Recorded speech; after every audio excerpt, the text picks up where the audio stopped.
Seabird is on deck.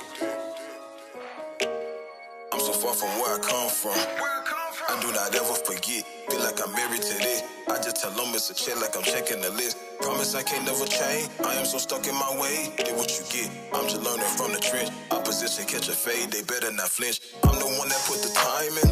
I'm the one that put the grind in. I don't waste none. I don't play none. Keep it real, never lie.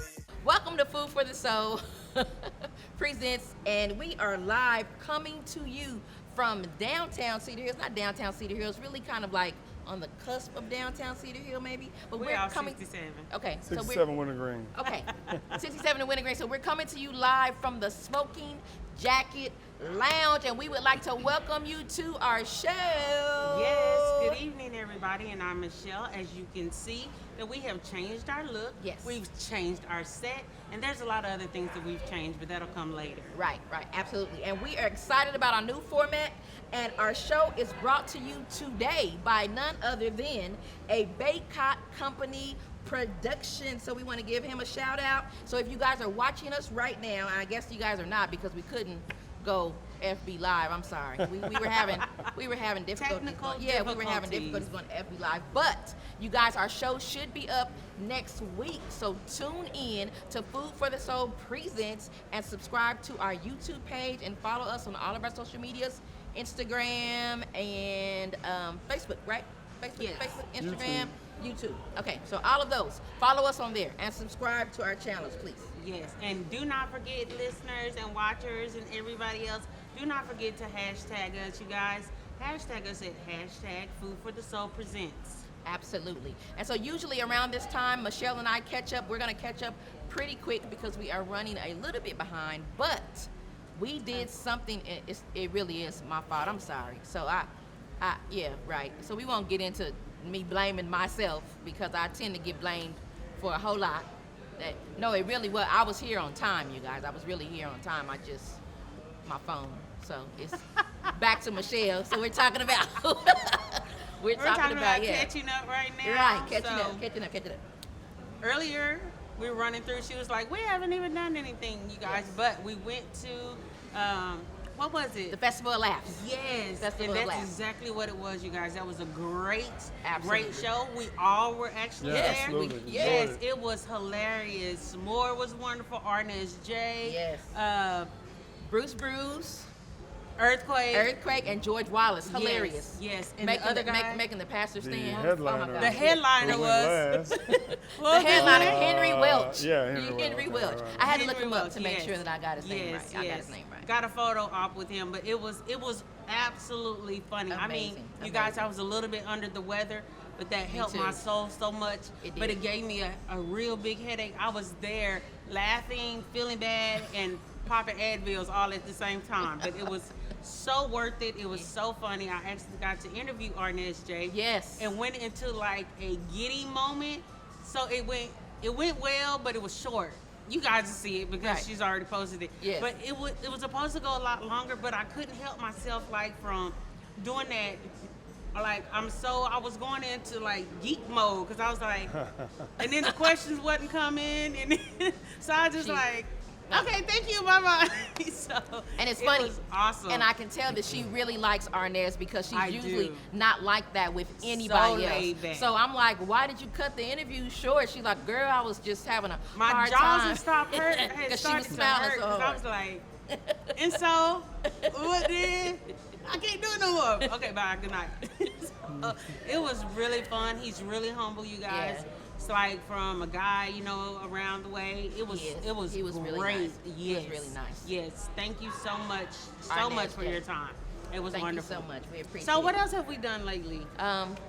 That's it, really. Just trying to get prepared for this new format we got going on. We haven't really. She telling another story because after that we went to try to go skating. But the skating rink, and I'm gonna give you another chance, Redbird. But the skates were so thick with gunk till we almost fell. No. All of us almost fell on our face because we couldn't go. It was like it's like skate. So we tried. I took great pictures, but that was all you got. That was all we got. That was it. So we're no but it was skaters. fun though. We're going back. I think we're going to invest in our own skates because I really do want to start skating again because I felt like it was going to be a good workout. but it nothing wasn't. happened. We just sat there. So, Yeah. all But we right. were cute, so, though. Yeah, we were cute. We were cute. Coming from the concert, we were cute. Yes, so, we were. as you can see, we have a special guest in the building, Judge Candidate Heath Harris. Heath Harris, welcome to our Thank show. you. Thank you for having me. Thank you for having Welcome me. to our show. And Heath is a former first assistant DA for Craig Watkins and a gladiator for justice for over 20 years. That's right. Sir, Over you've been in 20 this game years. for 20 Yeah, years. both as a defense attorney and as a prosecutor. So, Wow. yeah, I've been trying cases, God, like I said, starting as a prosecutor, as a young prosecutor, Okay. learning the ropes, and then as a defense attorney, then back as a prosecutor, Okay. as an administrative prosecutor under Craig Watkins, and now back as a defense attorney. So Okay. I've tried hundreds of cases, handled thousands of cases. Criminal trial work is what I do, from capital murder to, drug cases, rape, murder, compelling prostitution. or What is it pimping. called? Compelling It's prostitution. called, It's called what? the formal name is compelling prostitution, but Okay. in the streets you might call it pimping. Okay. Oh. Pimping. Is that the real word Ah, for that's what it's pimping? called. Yeah, in the penal code it's called compelling prostitution. Wow. Oh, did not know Okay. that. Yeah, Learned yeah. something cool. And you are running for judge of Dallas County Criminal District Court number 7. Yeah, number 7, criminal district court number 7 is one of 17 Okay. felony courts we have here in Dallas County. So Uh-huh. if an offense happens, whether it's DeSoto, Seagoville, Irving, Addison, Lancaster, anywhere in Dallas County, Okay. you may get locked up in the city jail for a little while, but eventually, if it's a felony case, they're going to transfer you to Lou Sterrett, Okay. which is the county jail, Uh-huh. and then your case will be processed accordingly, and it'll be assigned to one of the 17 courts. And Okay. the court that I'm running for is a felony court that hears felony cases from state jail felonies all the way up to capital offenses. Oh, okay, that sounds good. So today we're talking to you this evening, Heath, to get your opinion on a few new laws that have recently passed, and to get your idea of your platform and maybe a little bit about the president. Okay. Yeah. About- no problem. Your president. Yeah. Whatever his name is. No. Your president. Oh, yeah, y'all's president. 45, Your president. That's why I said 45. your president. Yeah, 46 minus 1. Right, him. right, Right. right. That's that my guy. president. That guy. So let us know a little bit about your platform and what you are trying to do by being the judge of the Court number 7. Yeah. Right. Well, my platform is really very simple. As a former first assistant to Craig Watkins, obviously I was a part of an administration that focused on being smart on crime, and I want to continue that from the bench. Most of the judges that are there now, I've either worked with as a former prosecutor or as a defense attorney, and so even the judge who stepped down from this bench to run for DA, I'm looking forward to working with her if she's elected as the DA. Okay. So ultimately, our goal is to continue some of the same things that we did in the Watkins administration as far as trying to improve the criminal justice system. And that basically means, convicting the guilty, but making sure that we also address those who've been wrongfully convicted and make sure that we focus on conviction integrity. And that's one of the things I'm most proudest of as far as my participation in the Watkins administration. I kind of feel like when we first came in and we first took over, everything was, being tough on crime. We moved it from being tough on crime to really being smart on crime and actually trying to make sure that we use all the resources that we have available here in Dallas County to address, substance abuse, mental health, anger management, or whatever your issue may be. Whether it's you just need mentoring.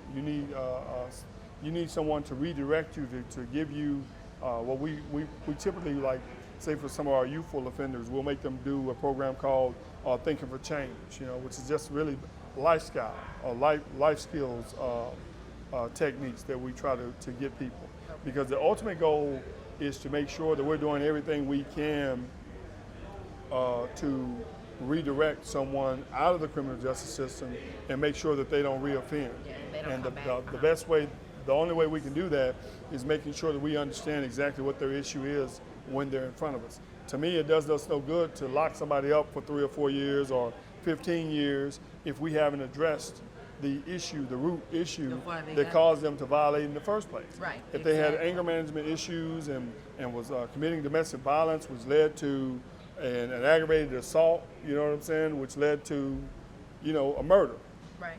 You know, those issues, those underlying issues were not addressed. Had those underlying issues been addressed initially when he picked up the assault case, you know, maybe we could have prevented that aggravated assault. Maybe we could have prevented that murder if we would have used our resources properly to address that person's issues. And I think in our community, one of the main issues that I want to address as a judge is not just doing trials, but actually getting into the school systems and getting into the communities, and let's talk dispute resolution. I think in our community, one of the biggest problems we have is the miseducation of how you handle disputes. Yes. We just had a senseless shooting here this week. Road rage, you know.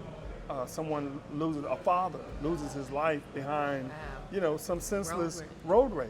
But again, that's dispute resolution. You know, talk to our kids about alcohol and drug awareness, how, you know, the simple you experimenting with marijuana or whatever could lead to, you know, something hard. Gateway drugs that you can't handle. So those are some of the things that we want to be able to do is, again, educate our community first and foremost on dispute resolution and make sure that we're using all the resources that we have at our disposal to keep people from committing crimes and creating new victims. So that's one of the main things I want to do. Well, you have my vote. That was good. Yeah. Absolutely. I know I kind of run, but when you're in the system, that needs to be heard. yeah, but when you're in the That system, is awesome. I mean, because I, as an administrator, as a former first assistant, I've had the opportunity to go all over the world, you know, meeting with DAs and defense attorneys and what I refer to as criminal law practitioners, so people who are actively involved in criminal law, whether you're talking about detectives, you talk about whatever you want to talk about. If you're involved in criminal law, in the penal system, I've been to the prisons. I've seen the sea of black men and women who, you know, look just like me, you know, just hopeless potential, just lost. All that potential just lost. And a lot of them aren't bad people. They just made bad decisions, you know. A 50-second decision cost them 50 years of their life, you know, that they can't get back. 50-second decision that they can't get back.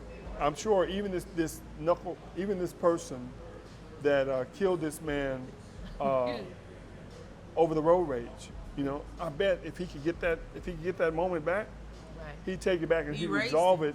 He'd resolve it differently, because now he's locked up. You know, his life is affected, but not only his life is affected, his family is affected. The victim's family is affected. It's a lose-lose situation. It's a lose-lose situation. Nobody wins. So and because you were trying to get somewhere quick. Right, and it's just senseless. It's senseless. So that's what my focus and that's what my passion is in making sure that when we get people in the system, that we're using our resources to do everything we can to make sure that they don't reoffend. Because if they reoffend, the likelihood is they're creating another victim. So, and I'll give you another example. There was a young man, I think he was 15, 16, that killed a lady at either Family Dollar or Dollar General. You know, that kid was in the system. We were trying to redirect him, but for whatever reason, we weren't able to reach him. You know, we weren't able to get him to the right program to redivert his activity, to redivert him out of that life of crime. And now he's in the store with a gun. He clearly, if you look at the video, don't know what he's doing, and end up killing this lady, a mama, you know, somebody's wife. And I just feel like we got to do everything we can to use our resources and our dollars to make sure that we're addressing people's needs, as opposed to just housing them and then releasing them. So that's my focus. I get it. That is good. Well, as you can see today, our show is called It's the Law. It's the law. Yes, so we're going to be talking about a lot of laws that have been passed here in 2018, the end of 2017, and some laws that were actually passed here in our city. I think there's some of them. So I did a lot of, you guys know, from internet, you guys watch me on when we did Facebook Live, I'm the research queen. I have to have my facts so I can know what I am talking about. I will never come on here and just talk about stuff that I have no idea about, because I feel like that's Well, me, foolish. I stay in tune with everything because, you know, I like to be informed because not nosy. She's really nosy. That's what it is. I like to but be she informed. likes to be informed. Okay. So, with that being said, 2017, people were waiting for the marijuana reform to come. I mean, literally. Yeah. You know, they heard about it. It may be, it may not. But when December 1st and it was actually passed and everything, I think they thought it was 420. Right, you know, right. It was like, how much can I have? I just get a ticket, you know what I'm saying? All of that. And it wasn't like to legalize it, but it was just like you said, wasn't putting necessarily bad people in jail, you know what I'm saying, crowding the jailhouses, you know, and stuff like that for something that should basically be just like a misdemeanor. Right. You know, okay, slap on the hand, keep going. Now, I know that there are, you know, other reasons or could get you in more trouble, but that making it so slacked on, I know we call it the gateway drug, you know what I'm saying, but having that slack on it really put Dallas in a great position for us as citizens, because then we were saying, okay, our city is actually, you know, doing something. You know, they're actually trying to make it where everything isn't handcuffs, taking my life away, putting me to where I can't get a job, you know, putting me to where I can't make any kind of means of living. How do you feel that is changed? Because a lot of other surrounding cities, you know, around Dallas haven't done it yet. This is Well, it's Texas. It's a Texas law, but yeah, Look, but look, having just got back from LA, Okay.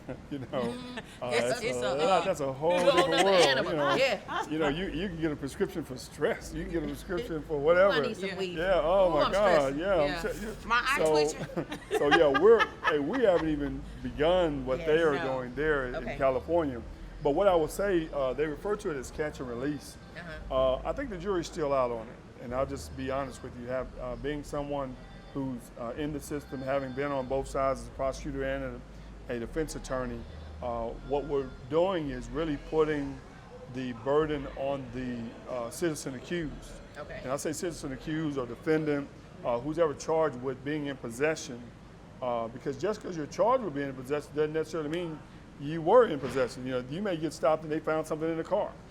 As a state prosecutor, still has to prove that you knowingly and intentionally possessed it while it was in your car, that you knew it was in your car. Okay. So, but I say all that just to say that what's going to happen is people are still going to have to show up for court. Okay. You're going to get a citation, and then the issue is, are you going to show up for court to address that citation? Because if you don't, then you're going to get a warrant, and they're going to pick you up, and then you're going to end up in jail, okay? Having to pay and bail. then the issue is going to be, once we pick you up on a warrant because you didn't show up for court, what is the appropriate bond? Okay, so we still get back to the bond situation. Okay. Or once you're in jail, are you still going to plead to the case and still get a conviction? So I think it's going to be interesting. I think the jury's still out on whether or not people will take advantage of this new law, because I mean, obviously, it can be very positive because it can prevent someone, especially our youthful offenders, Right. from having to experience a lockup facility, Yeah. being locked up, being handcuffed, going through that traumatic experience just over marijuana. You know? Right. So I think that's positive, especially if you're going to do the right thing. If you were, let's say hypothetically, you were guilty of it, and you say, well, they give you some option to do, like we have various different options here in Dallas County where you could do deferred what's referred to, no, even better than that. Or you can do a memo agreement where if you take a certain class, they'll dismiss the case. So Okay. the difference is, and I'm going to tell you, it's a huge difference, because with the deferred adjudication, technically it's still on your record. It's not a conviction, but if someone pulls you up, John Doe, Jane Doe, it's going to show that you had a deferred for possession of marijuana. You get what I'm saying? Unless once a certain amount of time goes, then you can try to get it either expunged if it qualifies, or what's referred to as a motion for non-disclosure. But it's still going to be on your record. But see, we have diversion programs where you can literally do what's called a memo agreement, and that's something we started in the Watkins administration. Okay. And they still do it in the Johnson administration, where you can do a memo agreement, and if you do certain conditions, number one, stop smoking. Stop smoking. But it would Stop help smoking. if it Stop wasn't smoking. yours Class. in the car. Right. And if it wasn't yours, then you should have no Right. problem not smoking, okay? Right. Because you're going to have to submit to at least 2 drug tests. over, let's say, a 6-month period or 3 to 6 month period. And you have to take a drug class, basically just telling you the pros and cons of smoking marijuana. Once you complete those conditions, then the case is dismissed. And that's the better, because the case is dismissed. Yeah. It's completely off your record. And so obviously that's a better way, because you can get that expunged. Yeah, That is. Yeah. I agree. That is. So again, but back to your initial question, I think on the catch and release, I think the jury's still out. In fact, I was at the courthouse today. One of the courts is, I think it's a county criminal court number 4, which is Nancy Mulder. She was facilitating the people who were having to report for catch and release. So I literally saw the bulletin today. So let's give it some time. Let's see what happens. And I wish everybody the best of luck. It's like most things.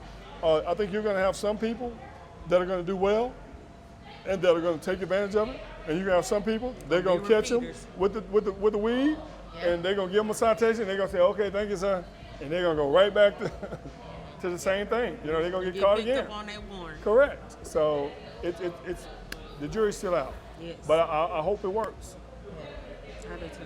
Well, that brings me to another law and panel discussion that I was involved with a couple of weeks ago, right? Mm-hmm. So multiple states are changing their rules regarding how gender is recorded in official documents. So in Illinois, for instance, transgender and intersex people are allowed to change the designation on their birth certificates, provided that they do so with the approval of a medical professional. And in California, residents are no longer required to choose between either male or female on their ID documents. What do you think about that? Wow, that's so interesting. They're basically giving, these states are passing laws that they can, if I'm a transgender, or I can change that on my birth certificate or my ID, and then parents are going to have the right to say, well, I had a baby something, but I don't know what she wants to be or he wants to be, so I'm just going to put no gender. Right. Well, again, that's the beauty of being in America. People can, you have the freedom of choice to do what you want to do, as long as it doesn't affect other people. As long as it doesn't affect other people, then I'm never for any form of discrimination. So again, we'll have to see how that works for people. But we have several lawyers who are transgender. I think they do a phenomenal job with their work. It hadn't affected their ability to represent their clients. So until it starts affecting other people, I think if you want to hold yourself out as male or female, that's on you. It's no different. To me, again, and you're going to have people say, well, the Bible says this and whatever. Okay, but for as far as I'm concerned, to each his own. As long as what you're doing is not affecting my liberties, then I don't want to hinder your ability to do what you want to do. And that's basically that's how I feel about that. But what do you think about the parents being able to do that for the child? It would seem like they're affecting the child. The child doesn't have a choice. Well, if the child the child has a choice as they grow up. So they're kind of in limbo of, what do I do?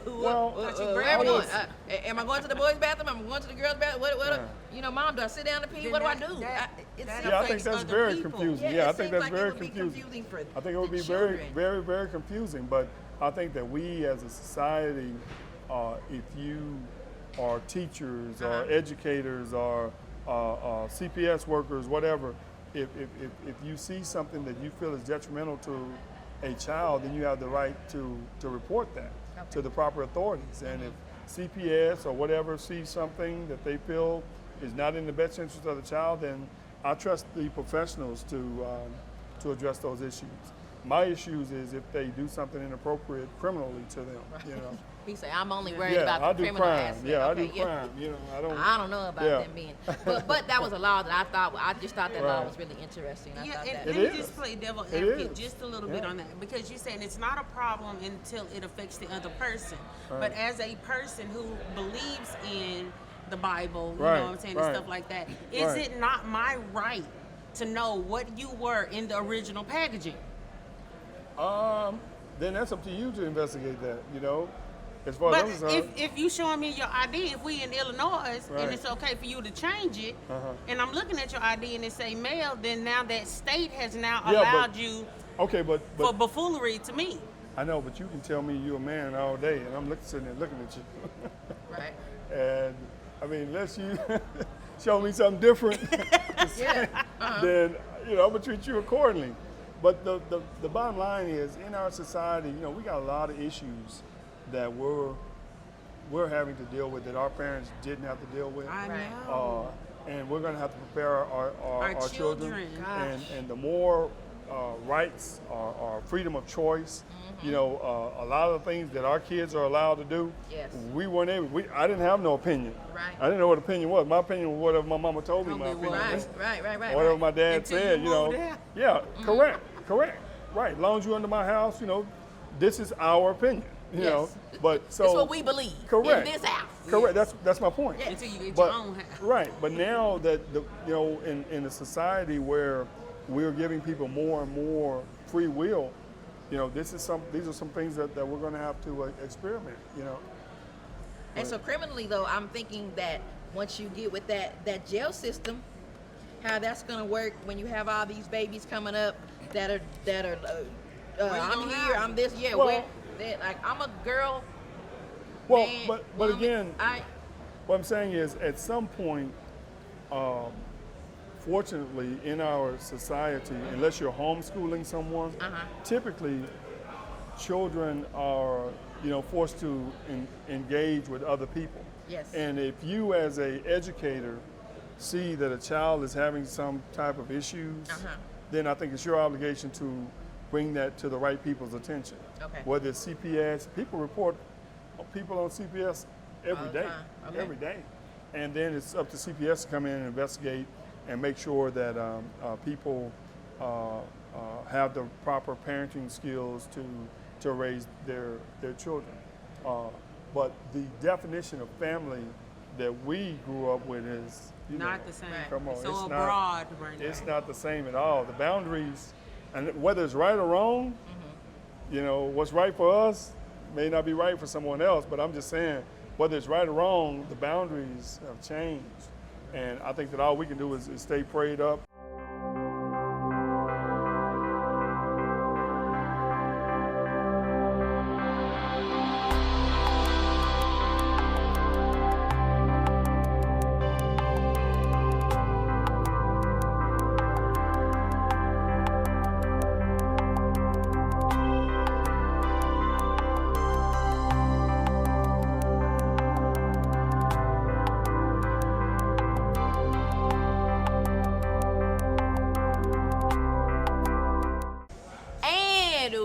are back, and we're here talking to Judge Candidate for Court Number 7, Mr. Heath Harris, and we were talking about some of the laws that have been passed here in Texas, and now I think we're going to jump to a new law that Michelle and I were talking about. We were discussing the David's Law. So what's going on with the David's Law?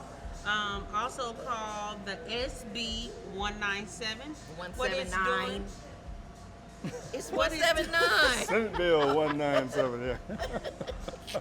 That's a whole nother law. Y'all don't know nothing about that Yeah, one. the 197. But this law that we're talking about, SB 179, what it's doing is trying to curb cyberbullying, you guys, and I'm so passionate about this. Yes. I'm glad to know that they are going to make this a Class 8 misdemeanor if you do this.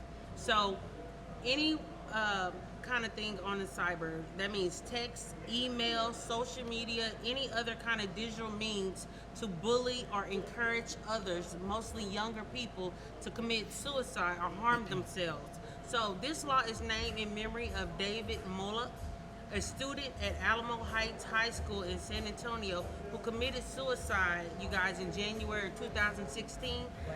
at the age of 16 because he was being bullied on Instagram. Yes. And you guys, we think, oh, just stop that or turn it off or whatever, but it's not that simple when that's how all young Yeah. people are communicating.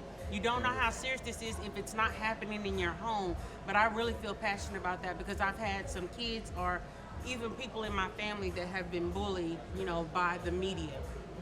So also they have this one HB 367 bill also that's happening in schools, where school employees can now provide hungry children with free leftover food that can be stored at the campus or distributed to any manners that abides by the health codes. You guys, this is really, really good stuff, and it's all already here in the Dallas, Texas area. It is. So how do you feel about that, Heath, with those? Well, as far as the cyberbullying, I think for the most part, when we grew up, it was kind of like sticks and stones can break my bones. The words would never hurt me. But with the social media and what our kids have to deal with, everybody has it. It's really kind of taking over. Information age is taking over their lives. So what we had to deal with bullying is totally different. And unfortunately, I think that it's not a bad idea for legislation to step in to try to curb some of the bullying that's going on. And the reality is, these kids need to understand that anything that you put on the internet it's in the cloud. It's there. Right. And even if you're joking or whatever, someone may take it out of context.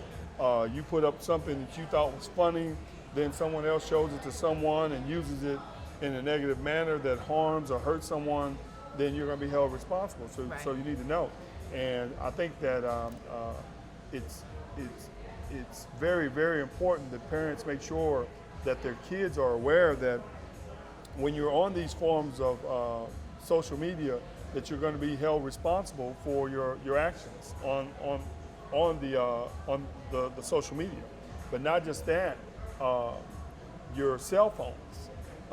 You're going to be held responsible for the content that you have on your cell phone, whether it's text, whether it's phones, sexting, kids taking pictures of themselves. Those are felony offenses that, you take one photo and that can change your whole life, where you end up having to register for a sex offender for the rest of your life. So parents and kids need to make sure that they understand what these new laws are and how they can potentially change their lives. So, but getting back to the other House bill that you're referring to with, kids eating lunch, I'm a product of free lunch. We had the free lunch tickets. Oh my God.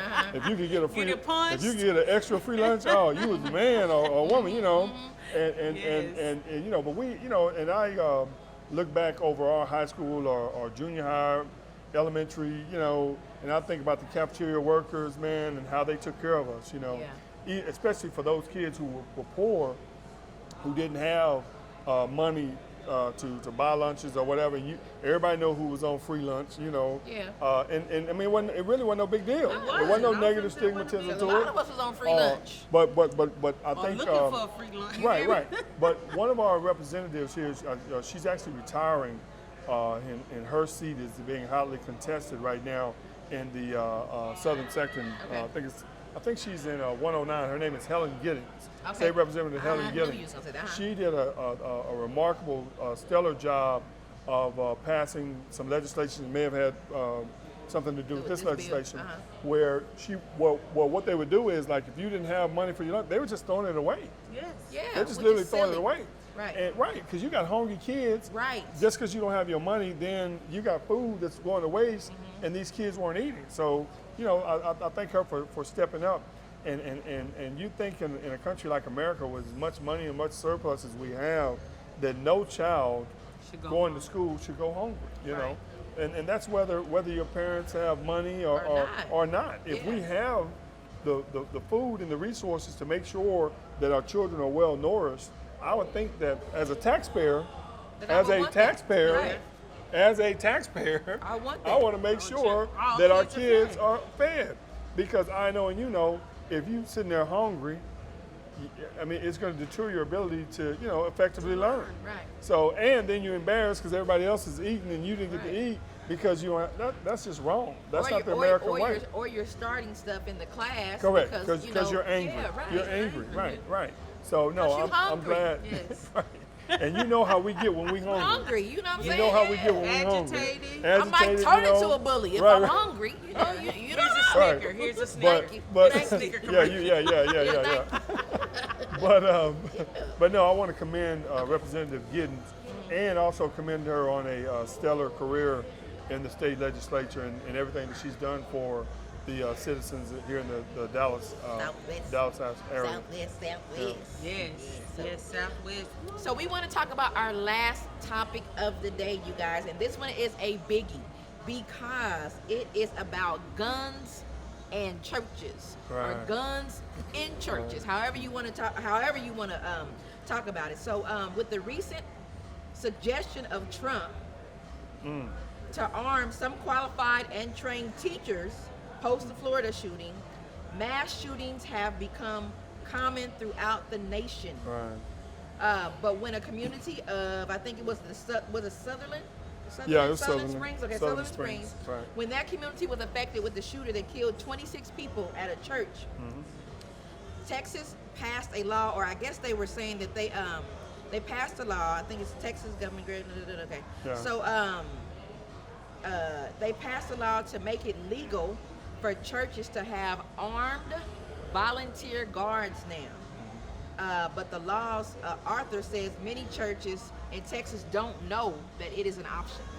Well, So they just passed that law saying that churches can have armed volunteer guards in their church.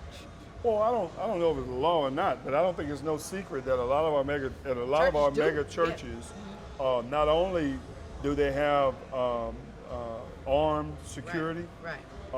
You know who the security are. You see them in the church, especially if you go to the mega churches. Right.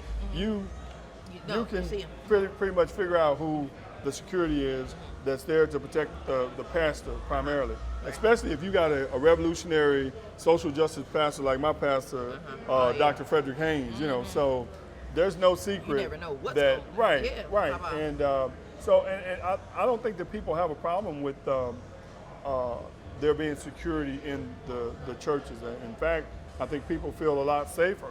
Now, I don't think that I feel comfortable with, like, say for example, if you have a concealed handgun license, there are still facilities where you can't bring it in, and I think that the church should be one of those facilities. But what I would say about the schools, you know, here in the DISD, we actually, you know, Dallas Independent School District actually has a police. They have their own police department. Okay. Unfortunately, they can't be everywhere at all times. I think that what we're probably going to get to is kind of like they did with the airplanes. You know, when we had all the terrorist attack. In fact, my sister-in-law, we just lost recently, but one of her jobs, she was an air marshal. And you know, like just the plain clothes air marshal. Remember when we had the plain clothes air marshals? That was and I think that's Passenger what 57 correct. with Wesley Snipes, right? Where you didn't know who the air marshals were, Right. you know, but you knew there were air marshals there.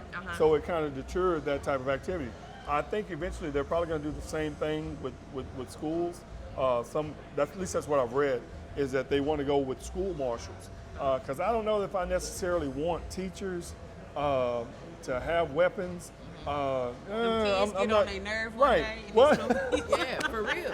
I'm for real. Yeah, but not just that. I'm just saying the more teachers that you allow to have weapons, and the more weapons that are going to be in the school, and the more possibility that a child could get a hold of that weapon. Right. So I'm not for bringing more weapons to the schools. What I am, but I would be for some type of, if there are school marshals and people are aware that at certain schools there are school marshals, I think that it would deter, you know, some of these people from going to the schools.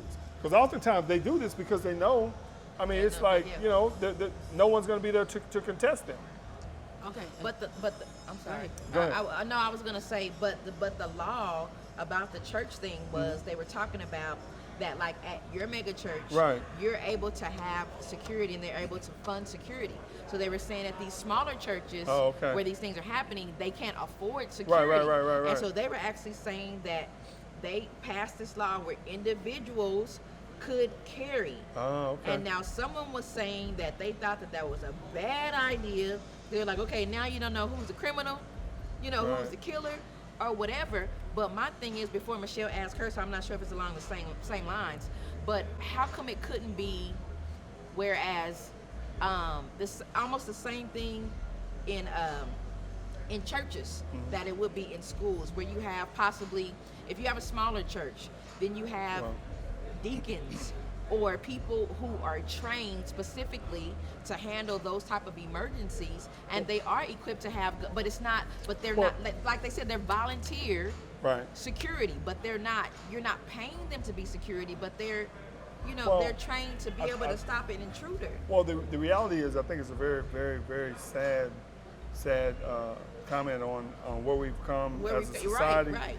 I mean, when I was a kid, you know, churches were sacred. I mean, when you got on the church ground, you even turn your radio off. You know what I'm saying? I mean, there were certain things you just did not do at the church, and at least that's how I was brought up. I mean, I still turn my, you know, if I'm listening to, you know, K104 or whatever. 97.9. Let me go ahead and turn that on down. Let me turn that off. I just got on church ground.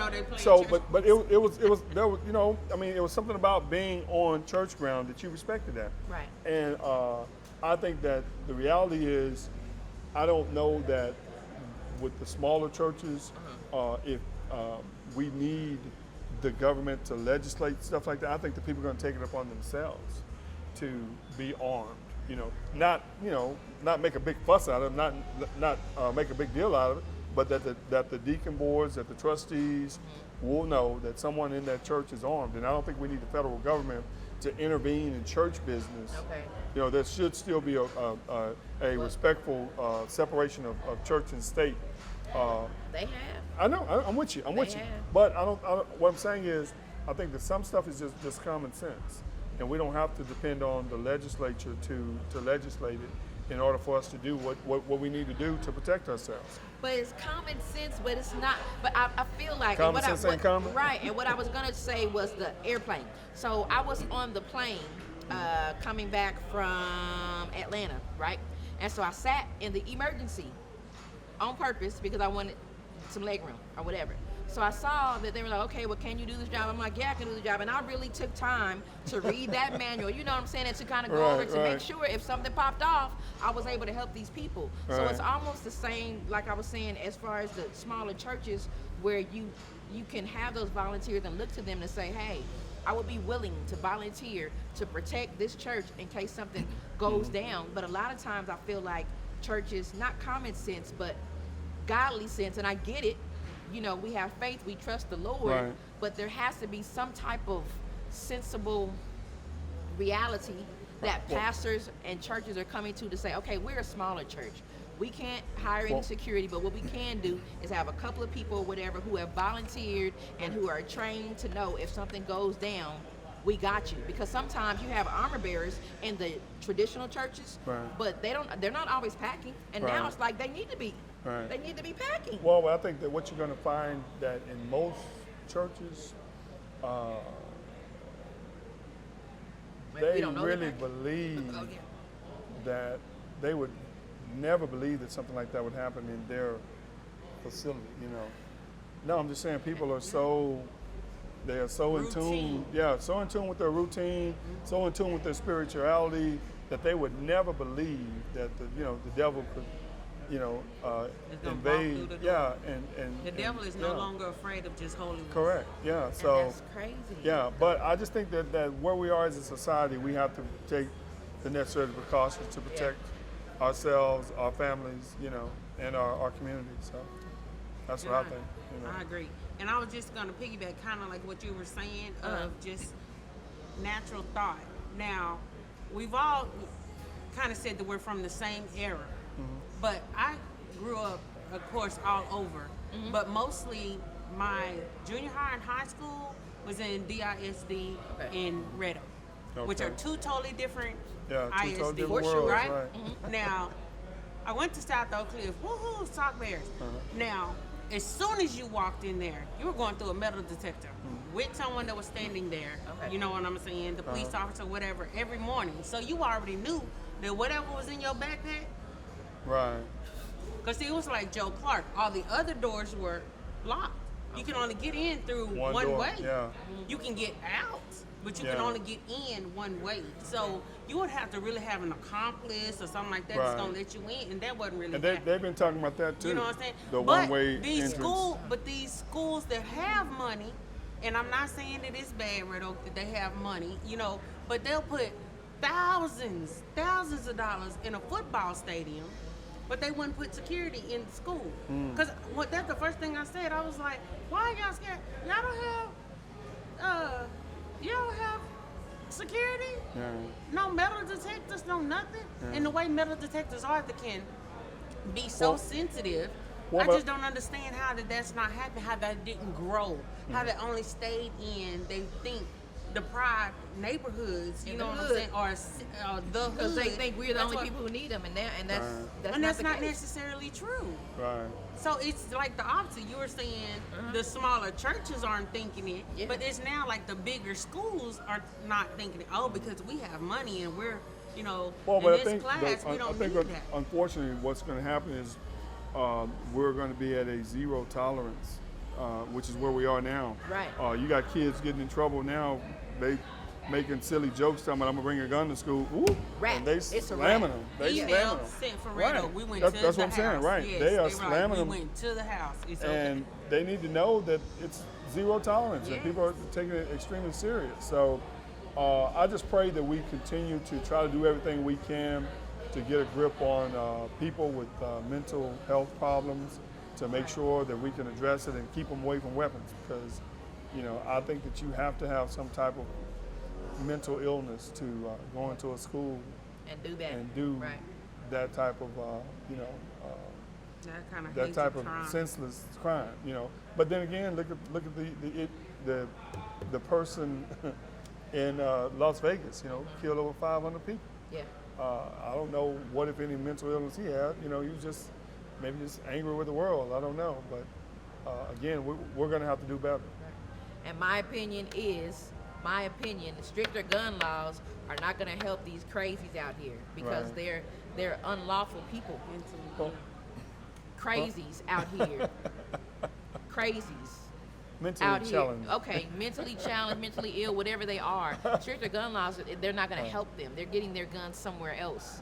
So Well, it doesn't and- matter how strict we make the gun laws. So now you're making it Right. strict for the people who want to defend themselves. Right, and what you're saying is straight out of the NRA's Yes. handbook. That's what So, they're saying. I agree. And then that's what their lobbyists are saying. Yeah. That's why we haven't seen any movement. Right. I think the only problem with that is that if you look at some of the legislation that they've changed in other countries to address gun laws, they have had an impact on gun Okay, violence. so they have. Okay. Yeah, they have, and that's the only. I think that's the only, empirical data that's out there that suggests That shows if you that if limit, we do that, right, you that it might make a can difference. correct. Okay. Yeah, it might make a difference. Okay. But the reality is, I think the NRA, their lobbyists do such a great job of stating the position that you just stated, you know, and in support of the Second Amendment, that I don't see any legislation that's going to hinder their ability to own AR-15s, you know. Yes. And the AR-15 assault rifle is, if you look at all these past tragedies, that's the one thing they have in common. Each of these, you know, villains had a AR-15, you know, and I think we're going to have to do something.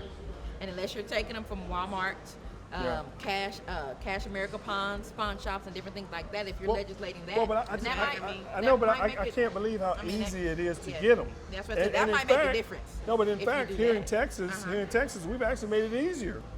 They reduced the price. I think it used to be like $150, $140.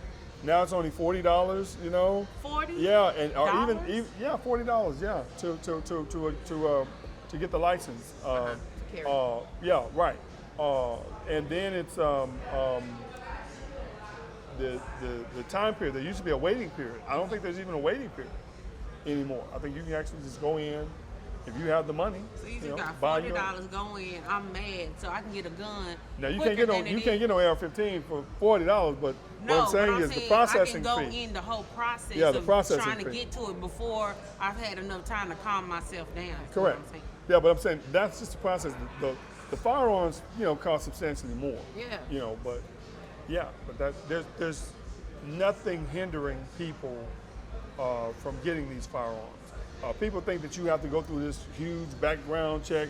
Now they'll say, well, okay, I know you went to the computer to see if I'm a felon, to see, I don't know what else they check. Right. But I think that people would be amazed if you went to a, to an academy or whatever gun stop. I think you'd be amazed how easy it is to get an assault rifle or even the bump stock that helps accelerate the use of the weapon. So I think people would be amazed how easy it is to get it. So, and I'm telling you, man, I fired these weapons, and I mean, it's like, it's like warfare. I don't know why you would need a weapon like that, even hunting, because again, you shooting, it's like, it's so powerful, and the bullets come out so fast, it just. You'll be shot up all kind of trees and, what I'm saying, and ducks and stuff you wasn't even trying to hit. I think we What were category joking. is that gun in? I have no idea, but we were joking earlier. It's kind of like Harlem Nights when we talked about that. Yeah. When it was like, and He had a pop. pow, 22. Pop. You don't need all that to go hunting. So yeah, right. I get it. So everybody, we want to know, where can we go vote, and who is on your ticket? Who should we be looking at besides you that we can help put in office? You can make it easy. What you're going to do is look for. There's a slate called the Justice Team, and on that slate, it includes several people that are running in your criminal, civil, family courts that will give you a good suggestion on who to select for those benches. I'm one of the people on the Justice Team slate. But for the most part, first thing you need to do, I encourage everyone to early vote. Find your early voting location. In fact, we talked about Friendship West is a new early voting location. DC3 over in DeSoto, Beltline and Polk. There's also a new early voting location. Duncanville Library. If you want a list for the early voting, all you gotta do is go to Dallas County, DallasCountyVotes.org, or just type in Dallas County Elections Department, and they actually have a list. Or you can go to my Facebook page. Heath Harris, his Facebook, and Heath also Harris, I found somebody shared it on your page, and I shared it on our page. So if you guys are following us or watching this show, you can go there as well. Because there's about 40 different places throughout the county where you can actually go and early vote. The MLK Center. That's really good. The Oak Cliff substation off Beckley is another good location. But I say that find you an early voting place to go ahead and vote and get it over with, especially because the weather has been so crazy. Because on election day itself, you're going to have to vote at your precinct. So on election day, it's different. You have to vote at your precinct. So it's a little more restricted. March 6th, Tuesday, March 6th. Tuesday, March 6th, yeah. Tuesday, March 6th. But get your vote in, whatever you do. Go ahead and find somewhere. Vote for the Gladiator. Help me make a difference in the community, in the criminal courts. Absolutely. I need your help. I need your support. We really, really do. And we want to thank you so much. That's our time today. We want to thank you for joining us on the new Food for the Soul Presents with Michelle. And I'm Soul-Heath. Anyway. So thank you so much again. And remember to go out and vote if you want to make changes in our community. Catch us next week when we present. Actually, next week we're going to be back together. Food for the Soul Presents next week. So can I say one more thing? I just want to also encourage not just voting, but when you talk about the court system or the criminal courts, the civil courts, but particularly the criminal courts, I got to encourage people, get involved in the process. Even if it means just serving on juries, you'd be surprised the difference you can have. How much you learn. Yeah, how much you learn. And if you really get a chance, be a part of the grand jury process as well. But the main thing is, if you are not a part of the process, if you're not a part of helping make the change, then don't complain. Don't complain. Don't complain. I was about to say. Protesting is one thing, but the only way to actually make effective change is to vote and to hold our elected officials accountable. To make the changes, like some of the changes y'all been talking about with the different Senate bills and House bills. The only way to hold our elected officials accountable, or even to hold politicians like myself accountable. I've said what I want to do. In 4 years, I want people to come back and say, hey, Ms. Harris, you said you were going to do this and do that. Yes. Hold me accountable. And I assure you, the gladiator going to do what the gladiator said he was going to do. He said he going to do what he said he going to do. He gonna do it. Also, make sure you subscribe to all of our social media pages at Food for the Soul Presents. And if you would like to be a sponsor or advertise on our show, please email us at foodforthesoulpresents@gmail.com. And if you would like to be a guest, email us at fbdfatgirls@gmail.com or message us on our FB page. I am Talitha. And I'm Michelle. And we thank you for tuning in tonight to Food for the Soul Presents. And remember, to keep a person ignorant is to place them in a cage. Thank you. Good night. gladiatorforjustice.com. Go vote. Amen. Okay, he's like, I'm trying to Do turn it. No. Won't he do it? He's trying to turn it off like Don't he do it? he's like, Won't he do yeah, we're it? done. Rack, do some number for the rack. Rack, do some number for the rack. Rack, do some number for the rack. Rack, do some number for the rack. Rack, do some number for the rack. Rack, do some number for the rack. Say I might just do some numbers. I told my mama I'm straight. Just let them know that I got it. I make it pop out the gate. Say they was wanting to quote. So I just told them the rate. And they know I've been eating. I got it stacked on my plate.